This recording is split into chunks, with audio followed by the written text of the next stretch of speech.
Draco Malfoy and the Truth of the Heart. But Draco will hear about this. Chapter 6. Draco's other brave cousin. Draco woke the next morning to Harry carefully clambering out of his embrace. His first instinct was to cling on. His brain was fuzzy and he was uncomfortable, and Harry was warm against him. But then he realized that Harry most probably needed to go to the bathroom, so he reluctantly relinquished his grip and allowed the other boy to slip away. He kept his eyes closed, trying to slip back into oblivion, but sleep wouldn't come, so he opened his eyes with a put-upon sigh, blinking up into the darkness of the room. He could not tell what time it was. There seemed to be no natural light sources in this house, making it impossible for him to tell the time. From the deep breaths to his left, he could tell that Hermione and Weasley were still asleep. If he strained his eyes, he could make out Hermione's body on the sofa, with her arm hanging off the edge, her hand resting just close enough to Weasley's for Draco to assume they had fallen asleep holding hands. He smiled rather grimly. About time. He lay there waiting for a minute or two before realizing that Harry wasn't returning. He frowned and quietly slipped out of their combined sleeping bags as well, tiptoeing out of the room. Once he was in the hallway, he lit up the tip of his wand and went searching for Harry. He tried the bathroom first, but it was unlocked and empty. He systematically tried every room after, unfamiliar with the house, his panic growing with each empty room he encountered. "Oh, this is ridiculous!" he muttered before coming to a hold and drawing his necklace out from underneath his sleeping shirt. He closed his eyes and held the stone in his hand, his mind focusing on Harry. The necklace procured an image of the other boy in an unfamiliar room, amidst of chaos, sitting on the floor and staring at a piece of parchment, face distraught. Well, at least he didn't leave, Draco thought before he felt a pull in his chest leading him up the stairs. Draco's brows rose as his eyes flew open, but the pull remained, growing more insistent, so he followed it, wondering if this was another feature of the necklace he hadn't discovered yet. Would the truth of the heart lead you to your loved ones as well, if they happen to be close by? It appeared so, because after Draco had ascended the stairs, the pull led him down a corridor and to the right until he stood in front of a door with a nameplate that read, Sirius. Understanding washed over Draco, and he knocked once before turning the doorknob and pushing the door open. Just as he had been in his vision, Harry was sitting on the ground, looking up at Draco with the old parchment he had been reading still in hand. His eyes were red-rimmed, and Draco was sure he had been crying. His heart fell, and he crossed the distance between them, shoving a couple of books aside so he could sit next to him and lean against his side. "Hey," he whispered. "What do you have there?" "It's from my mom," Harry muttered, his voice raw, and Draco's chest hurt for him. Harry handed him the letter, and Draco took it, reading over it. It was a letter to Sirius, maybe her last, following Harry's first birthday. It created a small window into the lives Harry's parents had led before they died, taking care of the whirlwind toddler Harry had been, having tea with Bathilda Bagshot, James Potter growing frustrated with being cooped up in their house. The letter was incomplete, though. Just when Lily had reported something Bathilda Bagshot had mentioned about Dumbledore, the page ended.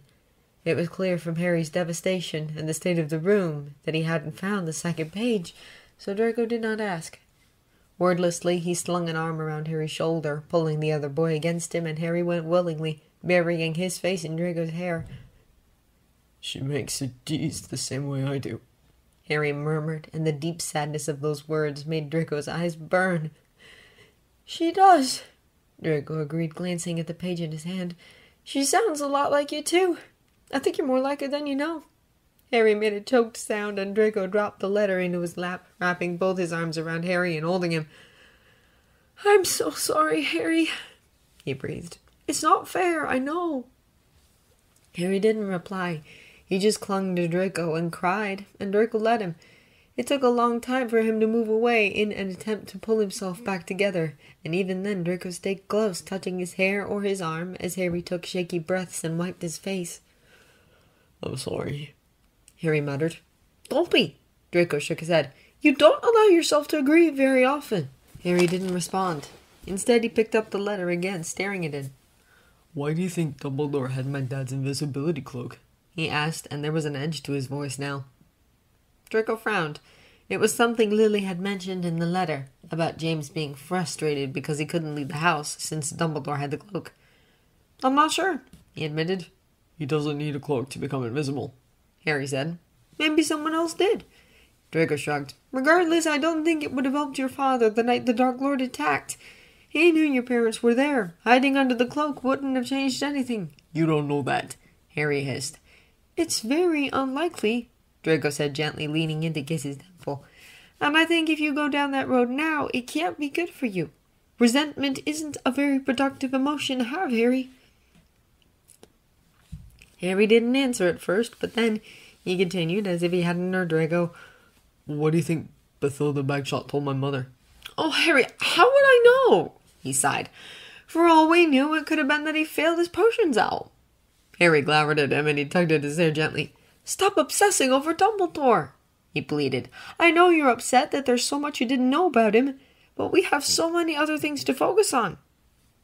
Harry's jaw was set, indicating that he had other ideas, but he didn't get to voice them because in that moment panicked calls were to be heard from downstairs. Harry! Draco, where are you? Up here in Sirius's old room, Draco called back. He smoothed a hand over Harry's hair and kissed his forehead. You all right? He murmured, his voice low, and Harry nodded, though he didn't meet his eyes. A moment later, Hermione burst through the door, ranting about waking up to them out of bed and not knowing where they were. Draco quickly proceeded to talk her down, trying not to mention the letter, which he saw Harry stuffing into his pocket hastily. What were you doing in here? Hermione huffed, eventually looking from Draco to Harry.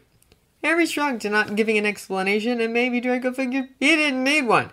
Instead, he said, It looked like this before I came in. Someone searched it. Yeah, I thought so, Hermione frowned. Every room we looked into on the way up had been disturbed. What were they after, do you think? Information on the Order if it was Snape. Harry shrugged. He was part of the Order, Draco frowned. He should have known all there is to know up until they evacuated. Harry opened his mouth, but was cut off when Weasley called, Hermione, hurry! I think I found OAB! What? Draco demanded, blinking like a goldfish. You can't be... But nobody was listening to him because the other two were already rushing out of the room and Draco had no choice but to follow them. They found Weasley in the corridor outside Sirius's room, pointing at a door Draco had passed to get to Harry. What in Merlin's name? Draco began, but Weasley cut him off quickly. Shut up and bring Malfoy. Weasley rolled his eyes, so Draco pursed his lips and focused on the words carved onto the sign, gracing this particular door. Do not enter without the express permission of Regulus Arcturus Black, it read. Regulus Arcturus Black, Hermione repeated, sounding stunned. R.A.B., you don't think... He was a Death Eater, Harry muttered. Sirius told me about him. He joined up when he was really young and then got cold feet and tried to leave. So they killed him. That beats! Hermione gasped. If he was a Death Eater, he had access to Voldemort, and if he became disenchanted, then he would have wanted to bring him down. So you think it's still here somewhere? Draco asked, stunned that, again, a member of his family had been instrumental in one way or another. Let's find out, Harry said, pushing at the door. It was locked. Draco drew his wand and shot an Alohomora at it, allowing Harry to open it at last. The room was just as messy as Sirius' room had been, with things scattered all over the place, clearly having been searched before. Draco was only thankful that Dumbledore hadn't shared the Dark Lord's secret with anyone but Harry, or else the locket might already have been lost to them. As it was, they went to work, but they quickly found that their search was fruitless. They found magazine clippings of the Dark Lord's early days, and lots of useless scrap that made up the life of a cousin Draco had never met. It could be somewhere else in the house, though, Hermione noted when they started to grow weary. Whether he'd managed to destroy it or not, he'd want to keep it hidden, wouldn't he?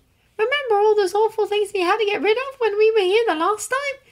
That cloak that shot bolts at everyone, and those old robes that tried to strangle Ron. Regulus might have put them there to protect the Locust's hiding place, even though we didn't realise it at... She froze, trailing off mid-sentence, clearly having remembered something. What? Draco asked sharply, watching her closely. There was a locket, she said at last. What? Harry and Weasley called in sake. In the cabinet in the drawing room. Nobody can open it, and we... Draco looked from Hermione to Harry to Weasley, and a matching expression of horror that settled onto the faces of his three friends. You what? He called, hating to be left out of the loop. Creature nicked loads of stuff back from us, Harry said, ignoring Draco completely. He had a whole stash of stuff in his cupboard in the kitchen. Come on. And then he was running, and they had no choice but to chase after him down the stairs and past his aunt's portrait, who immediately began screaming. They ignored her, continuing on towards the basement until they reached the shabby kitchen.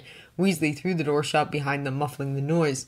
Harry was already halfway across the room, making his way towards a cupboard. When he reached it, he wrenched the wooden door open, revealing a bundle of foul-smelling dirty blankets and a book titled Nature's Nobility, a Weaselding Genealogy. Harry picked up the blankets and shook them out, but the only thing that revealed was the corpse of a dead mouse. Weasley groaned and sunk into a kitchen chair. Hermione closed her eyes. Draco reached out for Harry's arm, suppressing the urge to cast a cleaning charm on him first. It's not over yet, Harry said, dropping the blankets and whirling around, dislodging Draco's hand in the process. Creature! And with a loud cracking noise, an ancient house elf appeared in the kitchen, glaring at Harry as if he was the greatest insult he had ever gazed upon. Master, the elf sneered, mock bowing and muttering under his breath. Back at my mistress's old house with the blood traitor Weasley at the mud. I forbid you to call anyone blood traitor or mudblood, Harry snapped. Creature glared at Harry only for a moment, but his eyes wandered to Draco then, looking him up and down. And he brought another one of his friends to desecrate the mistress's house. Who is he, Creature wonders? He has never seen him before. I'm your mistress's great-nephew, Draco Malfoy, he introduced himself, eyes narrowing. Narcissus, son, he asked, eyes widening. Mistress liked her nieces, Miss Sissy and Miss Bella, very much, he told them, but then his eyes narrowed again. Master Draco, though, has been keeping company unbefitting of his status. Creature has heard the people in this house talk about him. Yes, he has, helping Harry Potter and his friends. My mistress would be so disappointed. Well, good, Draco said rather grimly. Seems like I've become the man I wanted to be. Creature's eyes widened and he looked scandalized. I've got a question for you, Harry said before he could start insulting Draco, and I order you to answer it truthfully. Understand? Yes, master. Creature snarled, bowing low again. He was still glaring at Draco as he did. 2 years ago, there was a big gold locket in the drawing room upstairs. We threw it out. Did you steal it back? Silence. Creature straightened up and looked at Harry defiantly before saying, Yes. Where is it now? Harry demanded, breathless now. Draco bit his lip, watching the elf closely as he closed his eyes as if pained by the reality of his words. Gone. Gone, Harry called, incredulous. What do you mean it's gone? And then Creature proceeded to tell them that Mundungus Fletcher had stolen it during one of his robberies. They then had to proceed in saving him from himself before he dramatically offed himself with a poker for disobeying his master Regulus's orders. Honestly, house elves. It was only after Harry ordered Creature to tell them everything that they finally heard the whole story.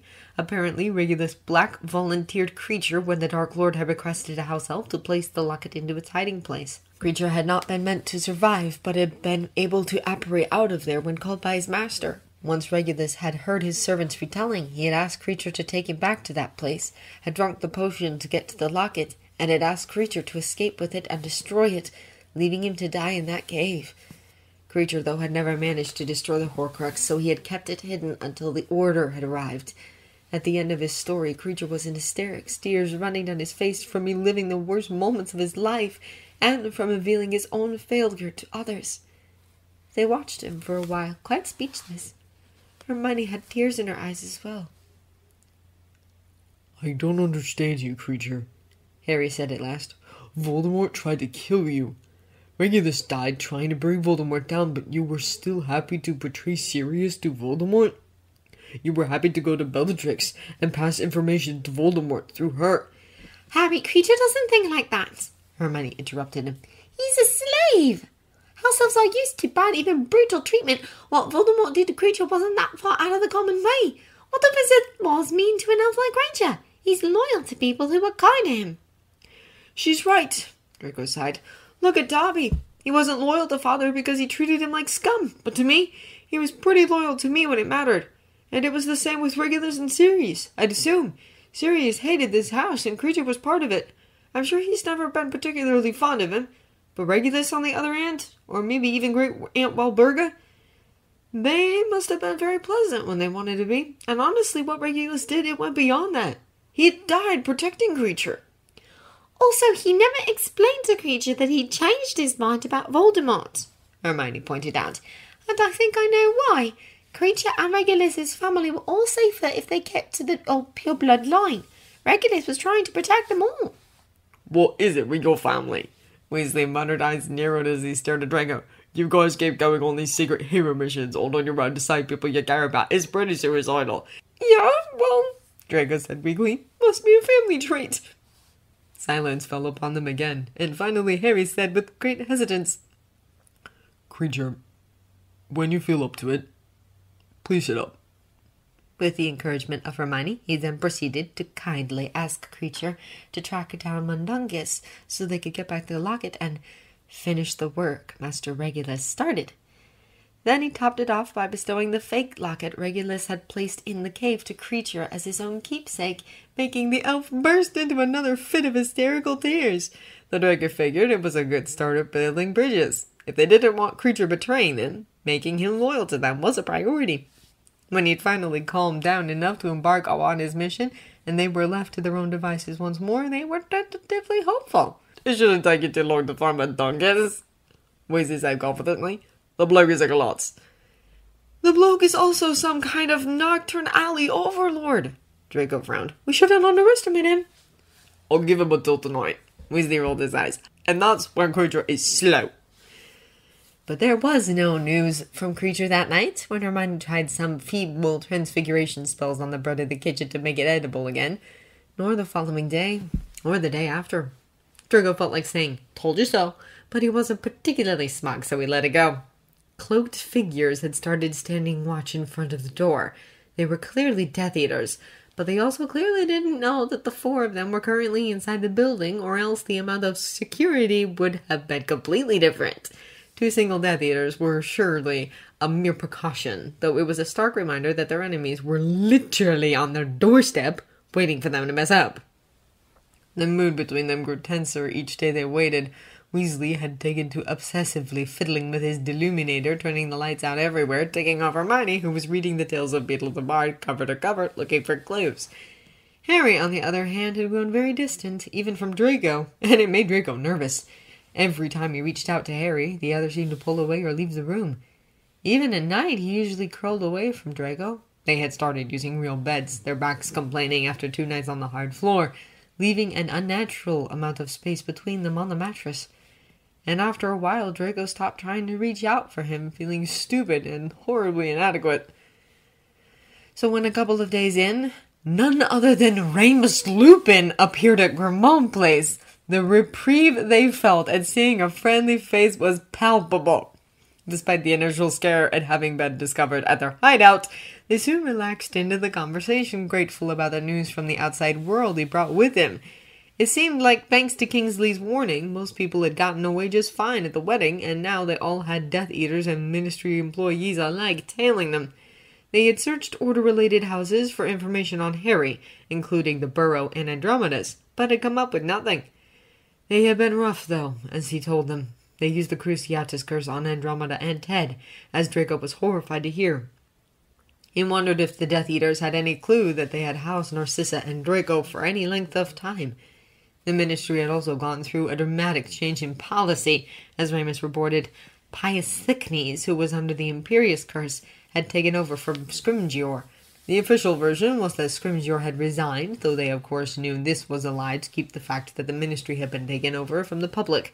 The new direction the Thicknees had taken on should have made that fact so painfully obvious for everyone, though, that Draco questioned the intelligence of wizard kind. For one, Harry was now officially wanted for questioning about the night Dumbledore died. And for another, the Ministry had started to round up Muggleborns and accuse them of having stolen their magic from someone else, since magic could only be passed down through the bloodline, something which they all knew for a fact to be untrue. People are scared to speak out in case their suspicions are true and their families are targeted, Remus sighed. Voldemort is playing a very clever game. Declaring himself might have provoked open rebellion. Remaining masked has created confusion, uncertainty, and fear. And by attacking Harry, the figurehead of the rebellion, and insinuating that he had something to do with Dumbledore's death, he planted further doubt in people's minds. Draco realized, biting back a curse. Exactly, Remus nodded. He hesitated for a moment, then he said, I'll understand if you can't confirm this, Harry, but the Order is under the impression that Dumbledore left you a mission. He did, Harry nodded. Draco, Ron, and Hermione are in on it, and they're coming with me. Can you confide in me what the mission is? Remus asked. Draco looked at Harry, saw the conflict in his expression as he shook his head. I can't, Remus, I'm sorry, he said. If Dumbledore didn't tell you, I don't think I can. I thought you'd say that, Remus frowned, but I might still be of some use to you. You know what I am, and what I could do. I could come with you and provide protection. There would be no need to tell me exactly what you're up to. Come with us? Draco asked, blinking in confusion. You mean you and Nora? At that, Remus shifted in his seat. No, he answered very softly. He did not look at him. Just me. But what about Tonks? Hermione asked. What about her? Remus returned an edge to his voice. Just the fact that you're married? Draco shot back, slightly annoyed now. You know that ring on your finger? Tonks will be perfectly safe. Remus glared at him. She'll be at her mother's house. Oh, you mean the place that was searched only a couple of days ago, when Andromeda and Ted were tortured? Yes, sounds safe to me. Draco snapped. She'll be safer without me around, Draco. Remus hissed. Not that again! Draco rolled his eyes. If this is you pulling the werewolf card again, she's pregnant! Remus yelled, cutting him off. A heavy silence fell upon them. Excuse me? Draco asked, stunned. Tonks is going to have a baby, Remus explained, his voice heavy, and I think under the circumstances, it will be much better for both Tonks and the baby if I'm nowhere near them. I have already made them outcasts. So you're going to just leave them? Harry asked, and there was something dark in his voice. Draco could sense danger in that tone. You don't understand, Remus called. You've only seen me amongst the Order, or under Dumbledore's protection in Hogwarts. You don't know how most of the Wizarding world sees creatures like me. Dora doesn't care about that, and you know it, Draco muttered. She made her choice. She knows what she's doing. Stop treating her like a child. Does she? Even Ted left to hide away with Narcissa at the safe house since the Ministry started going after Muggleborns. And even if we say, for the sake of it, she gets to make her own decision, what about the child? The child... Remus cut himself off, and his voice sounded choked. Now he looked despaired. My kind doesn't usually breed. It will be like me. I am convinced of it. You don't know that, Draco argued. How can I forgive myself when I knowingly risked passing on my own condition to an innocent child? Remus called. And if by some miracle it's not like me, then it will be better off 100 times so, without a father of whom it must always be ashamed of. Remus! Hermione breathed, teary-eyed. Don't say that. How could any child be ashamed of you? Well, I don't know, Hermione, Harry sneered. I'd be pretty ashamed of him. And there it was, the thing Draco had been afraid of. Because parent-child relationships, that was something sacred to Harry, something he had never had, and Remus was just going to throw that away. Of course it would hit Harry in the wrong place. Draco did not really hear what was being shouted afterwards. There was a lot of goading from Harry, angry retorts from Remus, and desperate attempts to get a word in between from Hermione. And then Remus shot from the room and Draco was on his heels. Remus! He bellowed. Stop right now, or I swear to Merlin I'll stalk you until you listen! Behind him, his Aunt Walburga started to scream bloody murder, but he ignored her as Remus froze halfway to the door, slowly turning to face him. What, Draco? He asked. What more could you possibly have to say to me? I think you've made your point pretty clear. Actually, I haven't, Draco snapped. Because while I don't condone you wanting to leave my cousin, I have something to say on the subject of being ashamed of your own father. Remus paled, but Draco did not let him speak. He took a deep breath and continued in a very thin voice. Unlike you, I know exactly what it's like to be ashamed of your father. I know what it takes until the child is pushed that far. And I know that if you stick to your family, they are never going to be ashamed of you. Draco, he muttered, sounding choked. It takes a certain amount of neglect and ego. Draco interrupted him. If you stick to that family the way you've stuck to me ever since I met you, your child is going to be proud to call you their father. I can promise you that. because you already have shown more devotion to me in those short years than my own father ever has to me. Remus's eyes were wet now, and he looked at Draco helplessly. I don't think I can do this, he breathed. Of course you can, Draco said, tears in his own eyes that he desperately tried to keep in check. Your infliction doesn't decide whether or not you are a good father. Your actions do. Don't run away. Your family needs you. Remus closed his eyes. He was silent for a long, long moment. Finally he nodded, and Draco let out a sigh of relief. When did you get so wise? He asked Draco, shaking his head. I had a good teacher, he shrugged, cracking a smile. Remus snorted. Will you be okay?